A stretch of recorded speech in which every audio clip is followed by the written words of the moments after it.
దీపదానం, ఆ తర్వాత శాలిగ్రామ దానం వల్ల, ఆ స్నానం వల్ల, తర్వాత ఈ భోజనాలు వన భోజనాలు పెట్టడం వల్ల వీటన్నిటి వచ్చేటువంటి ఫలితాలన్నీ కూడా ఆయన చెప్తారండి.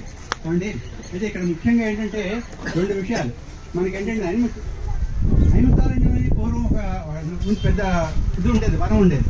దాని అదేంటంటే ఈ కలియుగంలో ఈ ఋషులందరూ వెళ్ళి బ్రహ్మదేవుడికి మొరపెట్టుకుంటారు, కలియుగం వచ్చింది, కలిపురుషుడు ఎలాగాని. అప్పుడు ఆయన చెప్తాడు, నేను ఒక చక్రాన్ని ఇస్తాను, అది ఎక్కడైతే పడుతుందో అక్కడ మీరు ఉండండి, అక్కడ మీకు ఏవి విధంగా ఆపదలు కలగవు, అది పుణ్యముగా ఉంటుందని. సరే, ఆ చక్రం విడిచిపెట్టినప్పుడు అది సమంగా వచ్చి ఆ ప్రాంతాల్లో పడుతుంది. నిమి అక్కడ విరిగింది కనుక నైమితారణ్యం అని చెప్తారు. నైమితారణ్యంలో గోమతి నది ఉంటుంది. తర్వాత అక్కడ మనకి నారాయణ సమారంభం, వ్యాస శంకరాచార్య మధ్యమం, అస్మదాచార్య పర్యంతం, వందే గురు పరంపరం అంటారు. మనం వ్యాసుడు వారిని తలుచుకోవాలి, ఎందుకంటే వ్యాసోచిస్తం జగత్సర్వం అంటారు. అంటే అష్టాదశ పురాణాలు 16 మనకి 18 రాశారు, ఉపపురాణాలు 18 రాశారు, బ్రహ్మసూత్రాలు చేశారు, వేద విభజన చేశారు.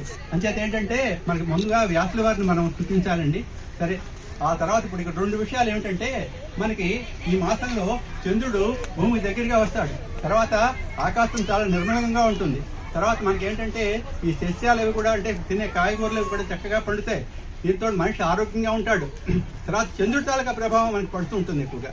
దీనికి ఏంటంటే ఈ శివకేశవులు ఇద్దరు ఉన్నారు కదండి, శివకేశవులకి భేదం ఎప్పుడు చూడ